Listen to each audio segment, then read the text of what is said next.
Greetings, everyone, and a very warm welcome to another edition of Marketing the Invisible. I'm joined today by Csaba Borzasi. Csaba, very warm welcome, sir. Hi, it's great to be here, Tom. Where are you hanging out? Just as a point of geographical interest, I'm sitting here on the Sunshine Coast in Australia. Whereabouts are you based?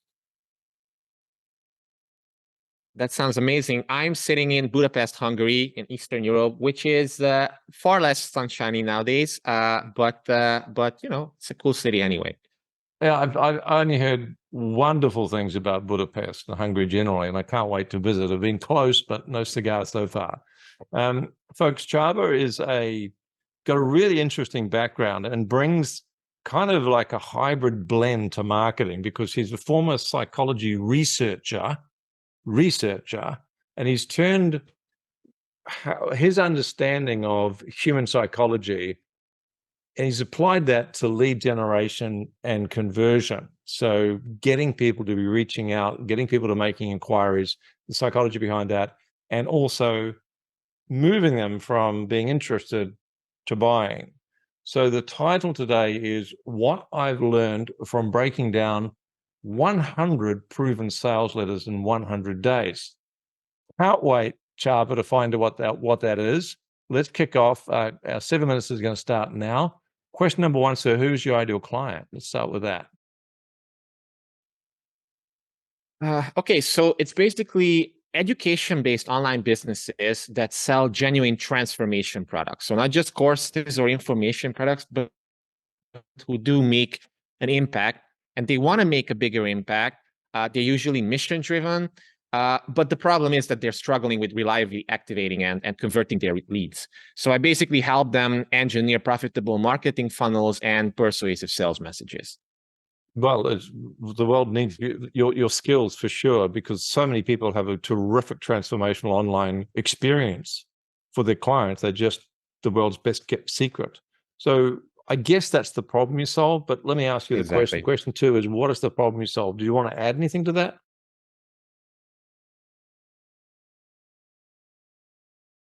Sure. I mean, we could expand this until forever, but the biggest problems I usually see is that most of these people are struggling with leaky funnels, low conversion rates, and weak copy. So I basically help them identify and fix their biggest leaks so they can activate and convert more people, more leads into high-value buyers without being super pushy, without sounding like a late-night infomercial, and without just doing all that aggressive type of marketing. So I basically help them create consistent cash flow while impacting more people around them. So thank you for that. So they're not converting, they're losing prospects. Are there any other symptoms that they're going to be experiencing that kind of might give them a heads up that they should take a closer look at what you do? Yeah, I mean, one of the biggest ones is they're not really generating response in the things that they're doing. Most of the times, these are emails. Like most of these people have email lists. They are using email marketing in their business, and they spend a lot of time to write and craft, emails. They put their hearts and souls into it, and then they send it out, and they get crickets. That's a terrible feeling. So I help them fix that. Would you say, are they getting low open rates, low click rates? Yeah, I mean, open rates, click rates, they're definitely a symptom. Most of them have low converting front-end funnels as well, either if it's lead generation or if it's like a low, like some sort of paid funnel. They're struggling to properly monetize their list as well without being super aggressive. Sure, they might be able to do a launch or something like that and push hard for a certain amount of time, but then nothing happens for months. So there's inconsistent cash flow there. And just their marketing campaigns are pretty lackluster. Yeah, you've probably described 90% of the listeners, I suspect. Let's start unpacking this. What you've learned from the 100 proven sales letters. Do you want? I'm just going to break the mold of the questions here and ask you to share about that for a couple of minutes. Sure. I mean. Sure. So lessons, but I would say one of the top lessons was that you really have to make sure that your message is not boring. I know it sounds like cliche, but if you really want to build know, like, and trust with your audience, and you want to engage with your leads early on so that they actually do something instead of just acting as looky-loos, sign up and do nothing, then you have to hook their attention with some sort of big idea. You have to make sure that your messaging isn't the typical corporate BS marketing type of messaging, and make sure that your own personality shines through, because we live in an AI, a world in which AI is starting to be more and more important. But the thing is, people still buy from other people they know, like, and trust.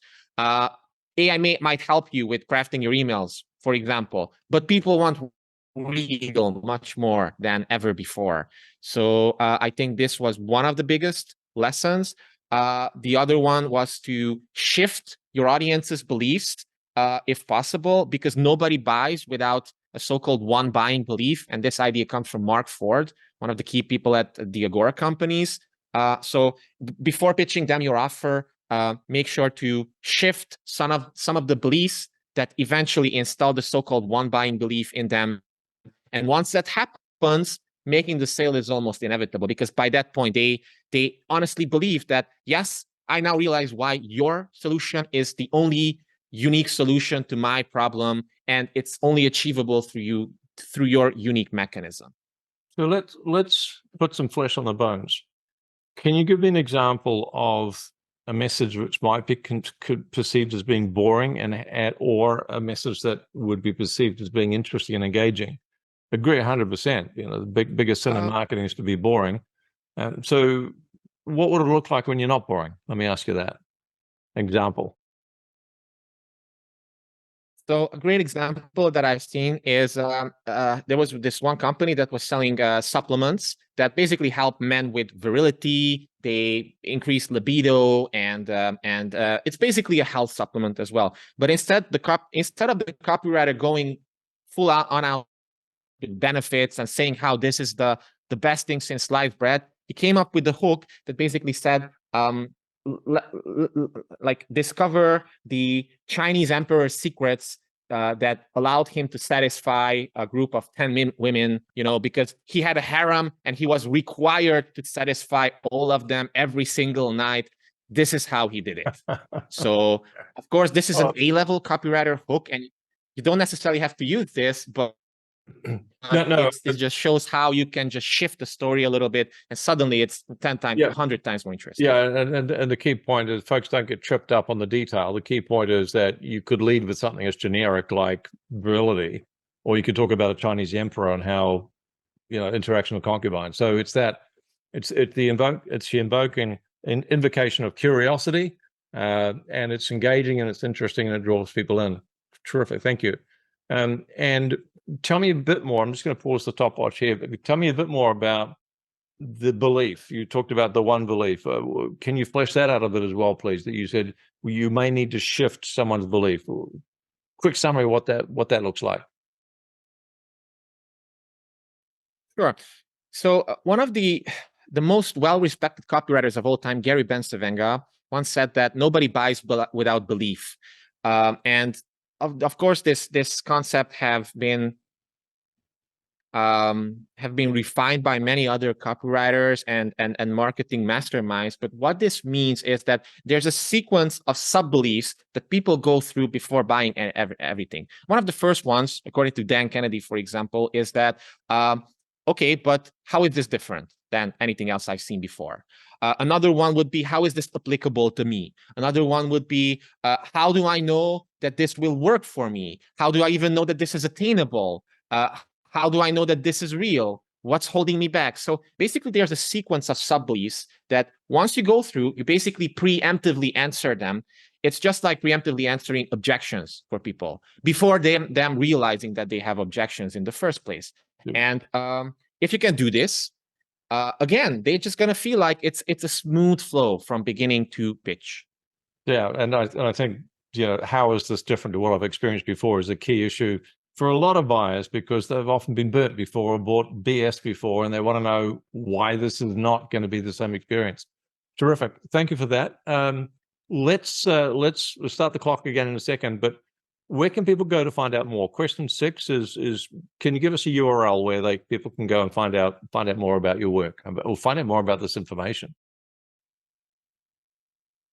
Sure. So it's gameofconversions.com, just like Game of Thrones, but gameofconversions.com/copywriting-secrets. And this is really cool because, yeah, I broke down 100 proven sales letters in 100 days. I put everything on YouTube. It's there for everyone to see.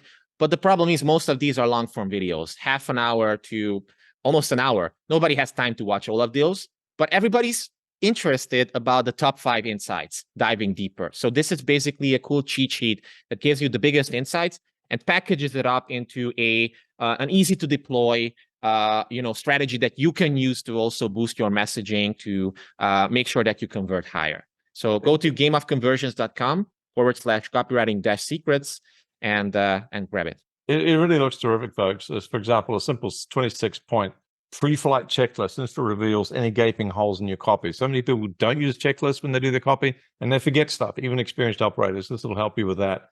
There's 100 world-class ads, 100 days, put together a free cheat sheet that reveals all the highlights that you need to know.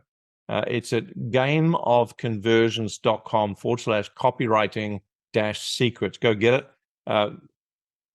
Csaba and I don't have any affiliate relationship. I'm not promoting him because we're getting paid or anything like that. It's just good stuff. So go get it.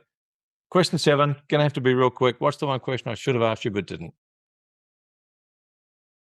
What's the number one insight that I've learned during the challenge? And it's this: just talk to people like real people, like real flesh and blood people, not avatars or something like that, because we can model that, but people buy from people. People buy from people. Conversational copy is the best copy. Really appreciate your time.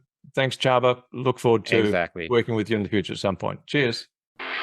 Thanks for checking out our Marketing the Invisible podcast. If you like what we're doing here, please head over to iTunes to subscribe, rate us, and leave us a review. It's very much appreciated. And if you want to generate 5 fresh leads in just 5 hours, then check out www.5hourchallenge.com.